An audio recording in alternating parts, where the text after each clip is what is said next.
ആകാശമേ കേൾക്ക, ഭൂമിയെ ചെവി തരുക, യഹോവ അരുളി ചെയ്യുന്നു. ഞാൻ മക്കളെ പോറ്റി വളർത്തി, അവരോ എന്നോട് മത്സരിച്ചിരിക്കുന്നു. കാള തൻ്റെ ഉടയവനെയും കഴുത തൻ്റെ യജമാനന്റെ പുൽത്തൊട്ടിയെയും അറിയുന്നു, ഇസ്രായേലോ അറിയുന്നില്ല.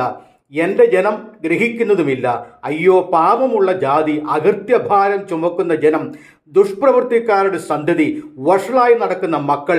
അവർ യഹോവയെ ഉപേക്ഷിച്ചു, ഇസ്രായേലിൻ്റെ പരിശുദ്ധനെ നിരസിച്ചു പുറകോട്ട് മാറിക്കളഞ്ഞിരിക്കുന്നു. ഇനി നിങ്ങളെ അടിച്ചിട്ട് എന്ത്? നിങ്ങൾ അധികം അധികം പിന്മാറുകയുള്ളൂ. തല മുഴുവനും ദീനവും ഹൃദയം മുഴുവൻ രോഗവും പിടിച്ചിരിക്കുന്നു.